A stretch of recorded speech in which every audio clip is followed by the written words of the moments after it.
ऐसा तो नहीं हो सकता। तो जो हमारी सरकार ने किया है वो मुस्लिम भावना के सम्मान के लिए किया है। और जहां तक मैं कहना चाहूंगा, हिंदू समाज के बारे में बात करते हैं, हमारे यहां कोई प्रॉब्लम नहीं है। हमारे यहां कोई ऐसा नहीं कि हज पे कोई गैर मुस्लिम नहीं जा सकता। हमारे देखिए कुंभ में 50 लाख विदेशी आए थे और किसी से नहीं कहा या कन्वर्ट हो जाओ। इसलिए मैं कहना चाहता हूं, हिंदुइज्म की धारणा और बाकी धारणा का जो तुलना करने का प्रयास करते हैं वो बहुत उचित नहीं है। मगर सभापति महोदय, इस वक्त ने कई अद्भुत नजारे दिखाए। इस्लाम में जो काफिर से ज्यादा मुशरिक और शिर्क को बुरा माना गया, यानी जो भगवान को माने ही नहीं।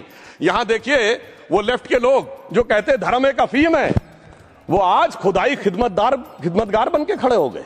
सोचिए कैसा बदलाव आया है। और सर, मुझे एक और चीज नजर आती है। एक पुराना गीत था, वक्त ने किया क्या हसी सितम। तो आज मैं कहना चाहूंगा, वक्त ने किया क्या हसी सितम कि मुस्लिम लीग और शिवसेना मिलके हो गए हम। और मैं कहना चाहता हूं, ये मुस्लिम लीग वो है जिसने सेपरेट इलेक्टोरेट की मांग की थी और इस शिवसेना के उबाटा के हमारे इस सदन के एक सदस्य हैं। और सर, हमारे साथ मुरली जी बैठे हैं। मुरली देवड़ा जी ने मुझे याद दिलाया, मिलिंद देवड़ा जी ने याद दिलाया, उन्होंने कहा एक जमाने में उन्होंने कहा था मुस्लिमों की नागरिकता छीन लेनी चाहिए। इसीलिए मैं कह रहा हूं, वक्त ने किया क्या हसी सितम, ये दोनों मिलके हो गए हम। और सर, मैं इसके बाद एक टेक्निकल बात कहना चाहता हूं। जब इन्होंने टाइम ड्यूरेशन हटा दिया था और बैक में पीछे जा सकते थे, तो मैं पूछना चाहता हूं सर कि जब ब्रिटिश हुकूमत आई तो उसने तो मुगलों सारी हुकूमत ले ली थी, तो उनका मालिकाना हक कैसे हुआ? सर, 1707 के बाद तो इस्लामी हुकूमत दिल्ली से खत्म हो गई थी। एक आखिरी मुगल बादशाह शाह आलम के लिए तो बोला जाता था सल्तनते शाह आलम दे लाल किले ते पालम, यानी आज का IGI एयरपोर्ट। तो साहब, उसके बाद ये गुजरात के सूरत से लेकर लखनऊ तक उनका मालिकाना हक निकलने कहां से लगा? अरे भाई, जब दिल्ली को कैप्चर किया था अंग्रेजों ने तो सारी जमीन अंग्रेजों की थी। तो जब मैं अपने कांग्रेस के मित्रों से पूछना चाहता हूं, ये जब गवर्नमेंट ऑफ इंडिया एक्ट में पावर डीड ट्रांसफर की थी तो पढ़े नहीं थे क्या? या खोखले कागज पर साइन कर लिए थे? या कागज सही था, आप खोखला करने की बात है? मैं पूछना चाहता हूं, जब 250 साल तक वो हुकूमत ही नहीं रही तो उस हुकूमत के फरमान की लेजिटिमेसी कैसे हो सकती है? ये मैं कानूनविदों के लिए भी एक फूड फॉर थॉट रखने की बात करता हूं। और दूसरी बात मैं कहना चाहता हूं, ये किन हुकूमतों की बात कर रहे हैं सभापति महोदय? अगर सूरत नगर निगम पे दावा है मुगल के जमाने का और तमिलनाडु के मंदिर पर अरकाट के नवाब का, सभापति महोदय, ये वो हुकूमतें थी जो जजिया लगाती थी। ये वो हुकूमतें थी जो जिम्मी का कॉन्सेप्ट रखती थी। ये वो हुकूमतें थी जो गाजी की बात करती थी। क्या भारत के संविधान में उन हुकूमतों के फरमान को सही मान्यता देना सही है? बिल्कुल गलत है। मैं कहता हूं, बाबा साहब अंबेडकर के संविधान में यदि आप ऐसी हुकूमतों के फरमान को रखने की कोशिश करते हैं तो this is fraud on constitution. और हमारी सरकार ने अगर बैकडेट से वो बंद किया है तो उस फ्रॉड को रोकने की पूरी व्यवस्था की है।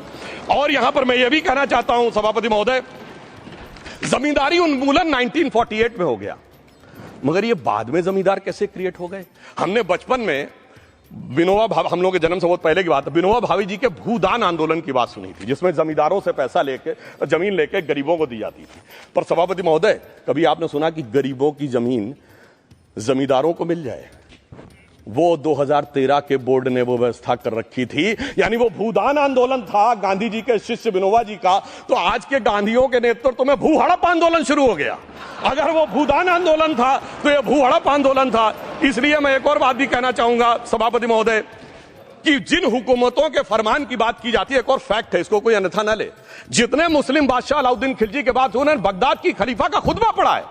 That is a foreign rule, it's on record. कैसे उसको भारत सरकार मान्यता दे सकती है? इसलिए मैं कहना चाहता हूं, जरा सा गौर से देखेंगे तो हकीकत आपके सामने आ जाएगी। और क्या कभी किसी ने कल्पना की, किसी क्रिश्चियन ने तो नहीं कहा कि इंडिया गेट हमारा है, गेटवे ऑफ इंडिया हमारा है, और चर्च नहीं सही फिर भी चर्च गेट हमारा है?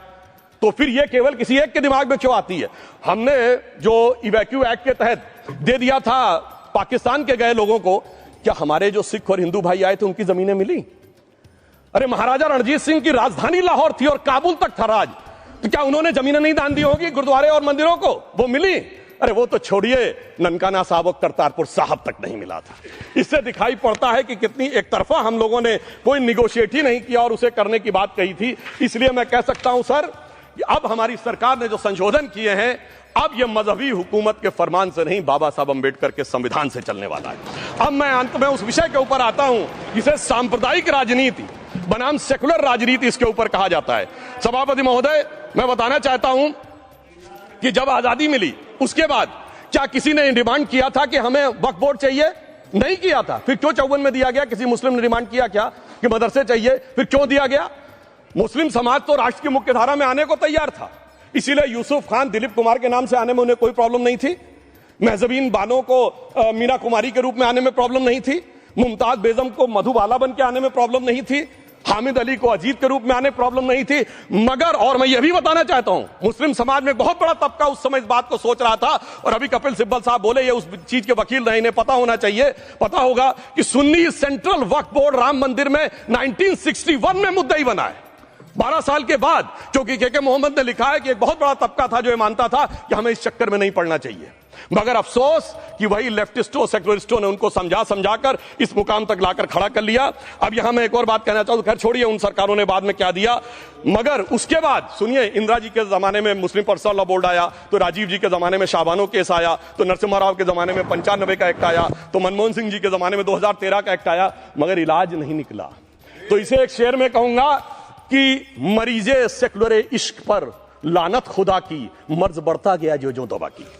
अब मैं सभापति महोदय एक और बात कहना चाहता हूं। शुरू के 20-25 साल में मुस्लिम समाज के बारे में मैं कहना चाहता हूं, आज जब आजादी मिली तो मुस्लिम समाज के प्रतीक कौन थे? उस्ताद बिस्मिल्लाह खां, उस्ताद फरीदुद्दीन डागर, उस्ताद बड़े गुलाम अली, उस्ताद जाकिर हुसैन जिनकी अभी कुछ दिन पहले डेथ हुई, बड़े बड़े नगमा निवार, हसरत जयपुरी, मजरूर सुल्तानपुरी, साहिर लुधियानवी, कैफी आजमी, जोश मलियाबादी, जिगर मुरादाबादी। अब सर क्या हो गया? तब मुस्लिम समाज इन अदब के शाहकारों के साथ जोड़ा जाता था। आज मुस्लिम समाज का नेतृत्व किन लोगों के साथ जोड़ता है? इशरत जहां, याकूब मेनन, मुख्तार अंसारी, अतीक अहमद, दाऊद इब्राहिम। कौन जोड़ रहा है ये? तब से सर, जब से ये सेकुलर हो गया देश 1976 से और सेकुलर सियासत शुरू हुई, उसने ले जाकर इनको इस मुकाम तक पहुंचाया। और इस वक्फ बोर्ड के बिल में भी जो बात कही जा रही है, सर मुस्लिम समाज को यह समझाया गया कि तुम्हें बीजेपी वालों को तुमसे बड़ी अदावत है, और कहा गया इनको बड़ी मोहब्बत है। जब यह देश आजाद हुआ, मैं उत्तर प्रदेश का रहने वाला हूं, उत्तर प्रदेश में 1931 की सेंसस में 8% रेट ऑफ डेथ थी और सैयद मुसलमानों में 24% थी। यूपी की ब्यूरोक्रेसी में 20% थे। आज कहां चले गए सब? मैं एक लाइन में कहना चाहूंगा, ये अदावत और मोहब्बत की सियासत में ऐसे फंसे कि किसी को किसी की मोहब्बत ने मारा, किसी को किसी की अदावत ने मारा, मगर इस शराफत अली को सेकुलर सियासत ने मारा। और मैं सभापति महोदय एक और बात कहना चाहता हूं कि चलिए बोलिए। Fauzia Khan, please one second, mike is there. Yes, ये बोल रहे हैं मुस्लिम समाज आज का इशरत जहां और फलाना टेररिस्ट के साथ नाम जोड़ रहे हैं। ये बिल्कुल आरोप है सर, इसको एक्सपंज करना चाहिए। ये समाज के साथ अन्याय है। ये बात आपको एक्सपंज करना होगा सर, ये बात को। एक honourable member, if you would carefully go through what Sudhanshu has said, I am sure you will appreciate his spirit. Just think for a moment. He has not cast any aspersions. Sudhanshu, go ahead. Time में जवाब दूंगा, और उसके बाद ये हमारा सदन माने ना माने, जो देख रहे होंगे उनके लिए कहना चाहता हूं, sir doctor APJ Abul Kalam. One second. काहे परेशान? Vaiko ji, honourable member,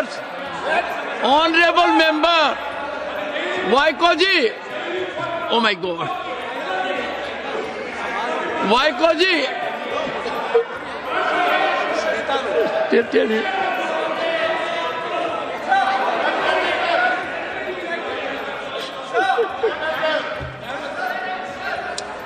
honourable SM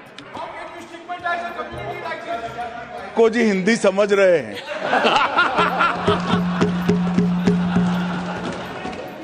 One second. Fauziya Khan, one second. First, I think. One second. Sir क्या